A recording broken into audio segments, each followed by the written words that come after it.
ദിവ്യാത്മാക്കൾക്കെല്ലാം വിനീതമായ നമസ്കാരം.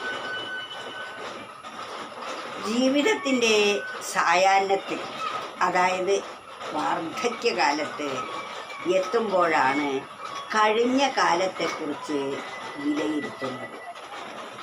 ഓരോ ദശ നമുക്ക് വരുമ്പോഴും, കുട്ടിക്കാലം വരുന്ന സമയത്ത് അതിൽ വേണ്ടത്ര സ്വാതന്ത്ര്യവും സുഖവും തോന്നുകയില്ല.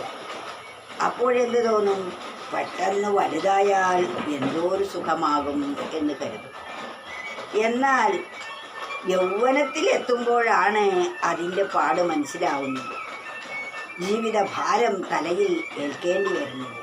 അപ്പോൾ തോന്നും, ഒരു ഉത്തരവാദിത്വവും ഇല്ലാതെ എല്ലാവരും സ്നേഹിക്കുന്ന കുട്ടിക്കാലമാണ് ഏറ്റവും നല്ലത് എന്ന്.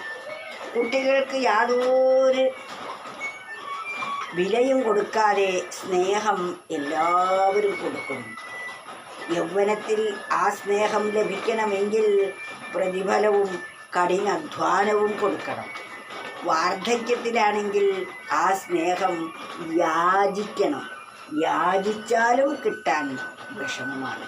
ഇതാണ് നാം സ്നേഹത്തിൻ്റെ സ്വഭാവം.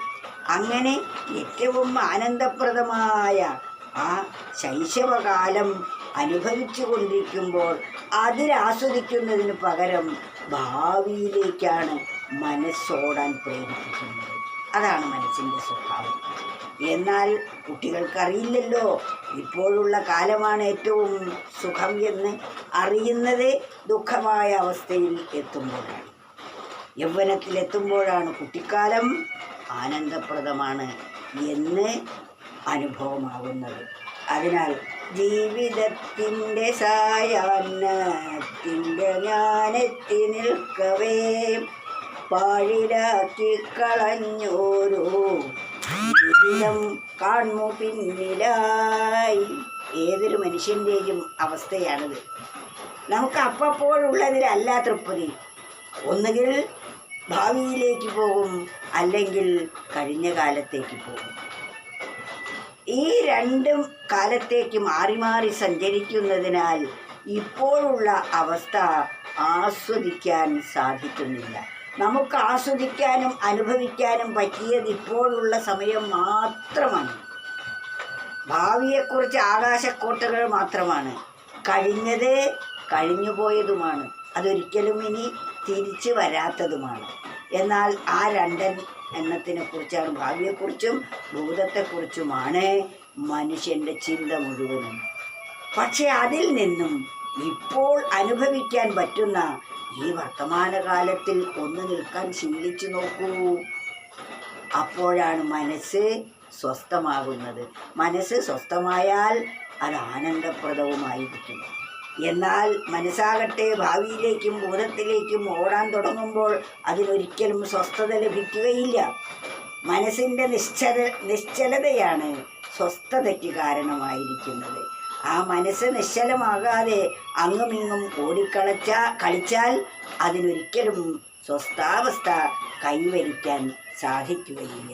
അതാണ് ജീവിതത്തിൻ്റെ സായാഹ്നത്തിൻ്റെ ഞാനെത്തി നിൽക്കവേ പാഴിലാക്കി കളഞ്ഞോരു ജീവിതം കാണു പിന്നിലായി. പാഴിലാക്കി കളഞ്ഞോരു ബാല്യകാലം വന്നപ്പോൾ നമ്മൾ വലുതാകാൻ ആഗ്രഹിക്കുന്നു. ബാല്യകാലം ആസ്വദിച്ചില്ല, അത് പാഴാക്കി കളഞ്ഞു.